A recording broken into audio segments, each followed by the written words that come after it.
welcome to our 9th episode, and this is our grand finale episode of our first season in Lighten Up with Lee. Yes, we've reached the final episode of season 1 and we are so grateful for all your love and support throughout this season. This episode is going to be so special and so close to my heart because this is an absolute fangirl moment episode. Why? Being following this celebrity guest on Instagram, on Facebook, on LinkedIn, and being so inspired by everything that she does, I am so honored to have this person on my show. Without any further delay, let me introduce to you the bold and the beautiful, Her Excellency Dr. Sara Al Madani. Most of you who've been following her on all her social media handles just like me know that she was an entrepreneur at the age of 15. Can you believe that? And she's grown up to be the youngest board member at the Sharjah Chamber of Commerce and Industry, a board member in the Sharjah Economic Excellence Network Board of Trustees, board member of the SME Projects and Enterprise Council. She has her own fashion brand and owns 4 tech companies, and there's so much more that she has achieved. In segment 1, I usually ask my celebrity guests about their business, the challenges that they've faced, and so much more. But today, this celebrity guest, we all know about her. We all know that from a 15-year-old where she has grown up to. So today's episode is exclusively for her to inspire more women who want to or who dream to become entrepreneurs. Throughout segment 1, or in fact throughout the interview, Dr. Sara has been inspiring me as always. And today I want to share all of that with you guys, and with no further delay, let's move to segment 1, Break the Ice. Good evening, Dr. Sara. How are you? I'm great, thank you. It's an honor to do this with you, and thank you so much for having me. Oh my God, it's an honor for us. It's an absolute delight. I have been telling my viewers that it's an absolute fangirl moment for me. Someone who's been constantly stalking you on LinkedIn, Facebook, Instagram. I think for you to have accepted to do this for us, this means a lot. I am completely honored. So thank you so much. And I'm so honored to meet you, and I'm so honored to be on this platform. Thank you, Dr. Sara. And you have been a great inspiration for so many women out there. Thank you. Especially for young entrepreneurs like me, there's so much I can connect with you. So that being said, what do you think is the most significant barrier to a woman leader? Okay, so the ultimate barrier for women to be in leadership position is number 1, the stereotype. So basically, women are stereotyped to be doing certain things in the society. And sadly, a lot of women have been brainwashed to believe that they do belong to these stereotypes. Second of all, you have the gender inequality that we have going on and around the world.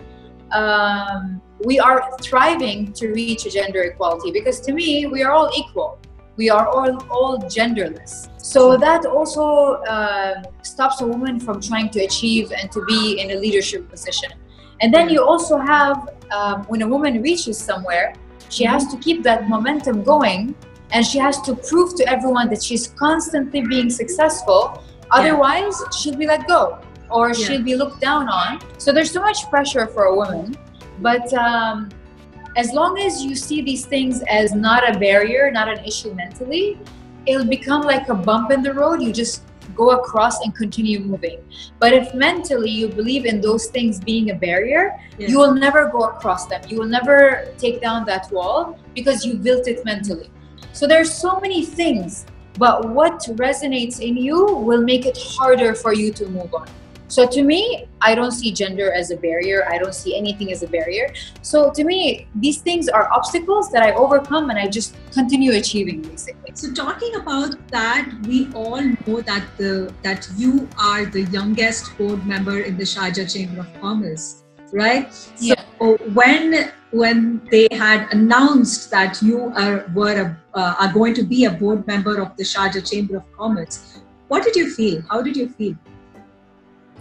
I was shocked because I was only I was 27, Uh-huh. and I was like, why me? I don't even have the government experience or government background or anything Right. like that. But Right. you know, when you grow up, you realize that when you work hard, Mm-hmm. not a lot of people are looking, and nobody might know, but Uh-huh. there's someone somewhere out there that notices. And I think this is what happened with me. They've Mhm. noticed the contribution that I've done, the hard work that I've done, the leadership skills that I have, like so many things. Like they all took it into consideration, and I was chosen. And then I was trained to fit that position. So we went through like a protocol. We went through like trainings for so many things, so we can learn about that position. And to be honest, it's like really one of the biggest achievements I've ever did. Wow, wow. Okay. So that puts me to another question now. How would you describe your leadership style? Okay, so to understand your leadership style, you need to ask me a different question. Ask me, what is success to me? So success to me is, what have I done for myself, and then what have I done for others? So now you have a full picture of my leadership skills, which is I am a leader that is ready to serve. I am a person that basically believes that leadership, you have to be a manager, you have to be a boss, you have to be a thinker, you have to be a visionary, you have to be a parent, a friend, so many things to your team. Because without your team, your vision remains a vision, you know? Yes, Because absolutely. leaders are visionary people. And then your team are the doers. So I really believe that good leadership skills take you so far in life, and it pays off. And I remember once I lost, like in 2013, I was bankrupt. So I told my staff I cannot pay their salary for the next 6 months. And 70% of them stayed and said, we'll work for you with no salary because you have been an amazing leader and we trust you. So it pays off in situations like these. Being a manager and being strict and being the typical stereotype manager is not going to get you anywhere. So, but being the leader, the person that's there for people, teaching people, nurturing people, takes you very far in life. Amazing. I think not just women, I think there are a lot of others who can also learn about all these leadership styles from you, because when you said that you are not someone who's not reachable and has to be there as a manager, friend, and everything, the whole point of us sitting here and doing this interview proves that I could reach to someone like, you know, Her Excellency Dr. Sara Al Madani with just a simple email. I could reach to you, and we are having this interview and we're talking. So that shows how approachable you are. And ever since this started, I was nervous in the beginning, but now it feels like I'm talking to a friend, more like, you know, having a quick chat with my friend. So that's the sort of connection you give to others, I guess. So thank you so much. I am so glad, because the energy you put out there is the energy that attracts everything you need in your life. So I love people, and I believe that we all exist to support each other and help each other. So I'm a big people's person. Moving on to the next question. So we spoke about your leadership style and all that. So in all these years, you started off when you were 15. You were an entrepreneur when you were 15 years of age. So in all these years, what has been the most satisfying moment for you professionally? To be honest, I don't like, I'm not the type of person that says, oh, once I finish this business, I feel like I made it. Once I do this, I feel like I made it. Because I feel like joy and happiness should be part of what you do. So I'm the type of person that likes to celebrate everything, even small successes, small achievements, you know? I don't wait for something big to feel like I've achieved something. So am I happy? Yes. But do I feel like I've done it all? No, completely not. I feel like there is much more to discover much more to do in this world, and much more like how do you say, like much more doors for me to open to discover myself even more. So finally, if there was one advice that you would give to a woman who's looking to step into general entrepreneurial fields, what would it be? My advice would be first, get rid of the stereotype, because it chains you. It's chains to your legs, and they keep you on the ground. Forget what people say, what people think. Don't take what others tell you about yourself personal. So if somebody tells you you cannot do something, it's not a projection of who you are. It's a projection of who they are and their limitations. And the most important is, before you go out to innovate in the world, you need to innovate in yourself. Let go of everything negative that's holding you down and follow your dreams. And if I did it when I was 15, I don't know what's stopping you women right now, because right now you have the access, you have the support, you have you have organizations to do everything for you and support you and help you in so many ways. While back then I had nothing. So what is your excuse today for not following your dreams and achieving everything you want to achieve? I initially said that segment 1 of this episode is specifically for women who aspire to be entrepreneurs at a very young age or after becoming a mother. But guess what? I think every entrepreneur out there has something to learn from Dr. Sara. Her leadership style, the way she chooses her business, the way she is as a leader, the way she is with other people around her, I think there's a lot to learn if you aspire to become a successful entrepreneur. Few of the key takeaways from segment 1 were, if you are a woman, then break the stereotype. What matters most is what you think about yourself rather than what the society thinks about you. And then she told about her leadership style, being open, being a friend, being family, and so much more.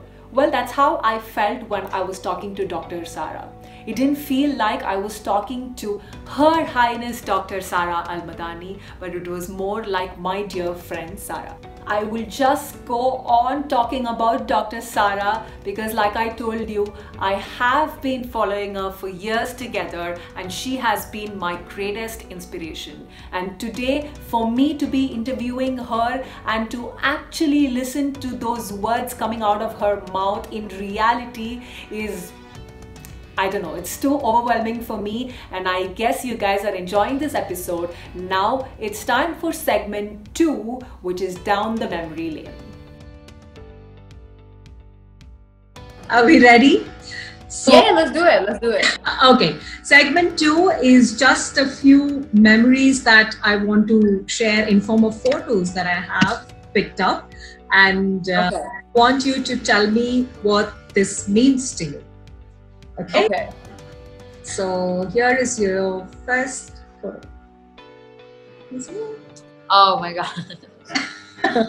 Okay, so here I was 3 years old, and three and a half, and I remember it was the Kuwait War happening, and I was watching the news with my father, and I saw everything burning and everything like that. And I was really affected by it. And my dad was coming back from work one day, and he said, what did you draw? And I said, it's a tree in the middle of a fire. And he said, what does that mean? I said, because I see fire everywhere, and this tree is what survived out of this fire. So it's hope. And my dad said, for a 3-year-old, it was scary for you to say something like that.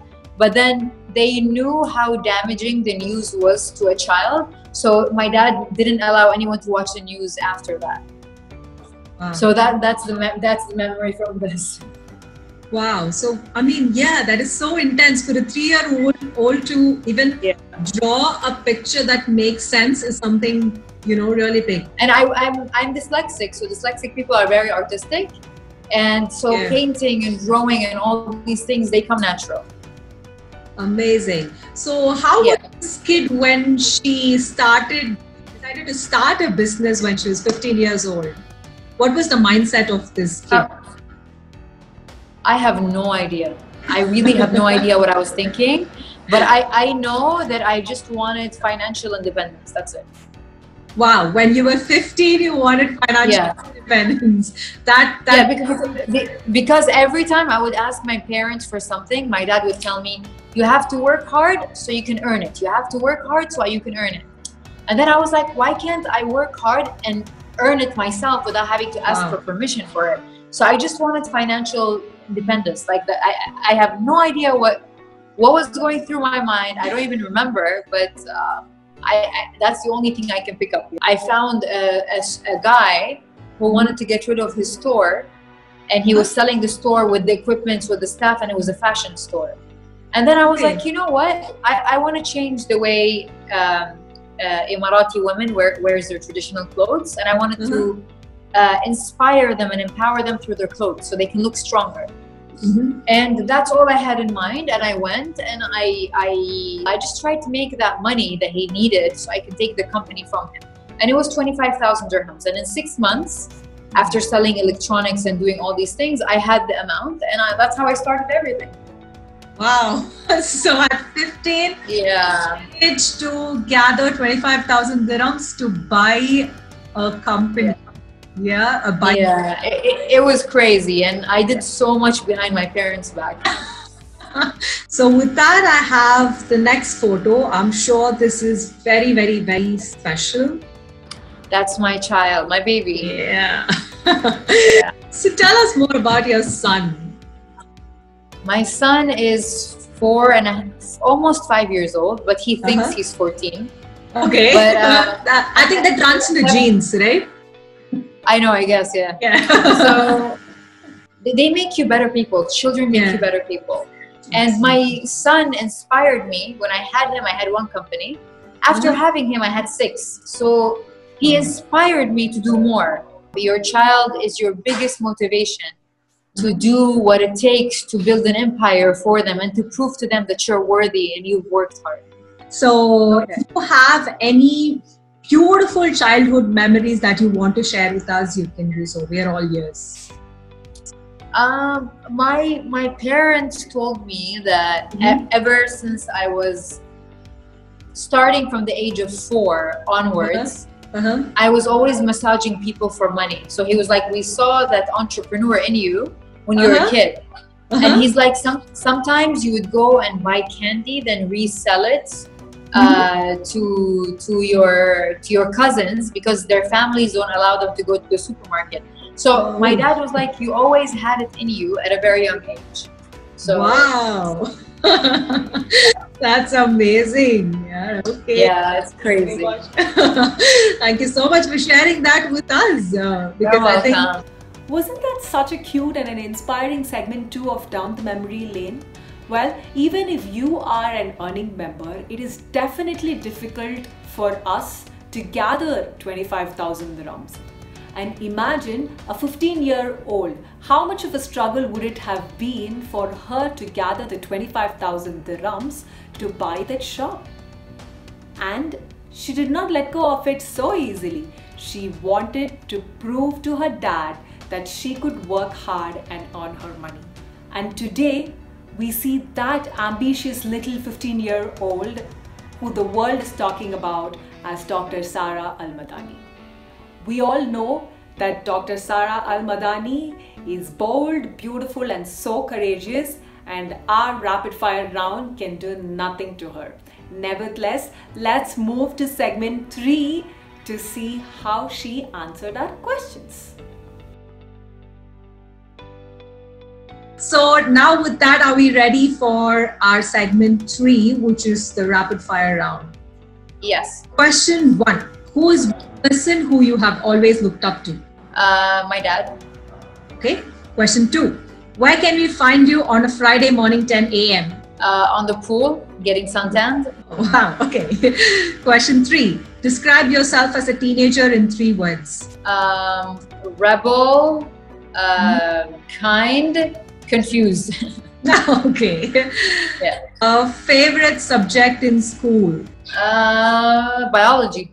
Biology, lovely. Okay. Best piece of advice you have received? Learn how to say no. Yes. Question 6. 3 things you do not leave your house without? My medication, my medicine that I take. My perfume. I love perfume. Mhm. And gum. I'm addicted to chewing gum. So I'm chewing gum Okay. 24/7. Okay. Question 7. If you had one superpower, what would it be? To fly. Fly. Sweet. Yeah. Question 8. Who would play you in the movie about your life? Think about it. I think Mila Kunis. Okay. Okay, good choice. Yeah. Okay. Question 9. Best gift you have ever received? Best gift is my son. Expected. Okay. Yeah. Question 10. Your final question. If you were not a world-beating woman leader, what would you have become? I don't know. I really never thought about this because I've been in business ever since I was a kid. So I don't know what I would have been doing if I haven't been doing this. Amazing. Perfect. 10 on 10. Thank you. Done. Thank you so much. With your rapid fire questions. Thank you so much, Dr. Sara. Thank you so much. It was a great honor and it was a pleasure meeting you, and we'll definitely be in touch. That was the most rapid, on the spot, quick answers I've received in my rapid fire round. And that now brings us to the end of this grand finale episode of Lighten Up with Leap. I hope all you guys have enjoyed this season, and we really hope that it has added value to you and your business. We can't wait to come back with yet another season or yet another series of interesting stuff to present to you. Until then, please follow us on all our other social media handles, which is given in the description box below. We will be going on a short break, but we will soon be back. Until I see you again in another series, in another season, thank you all once again for all the love and support you've showered in all these weeks. This is Aishwarya signing off, and please don't forget to like, share, comment, subscribe. Bye bye.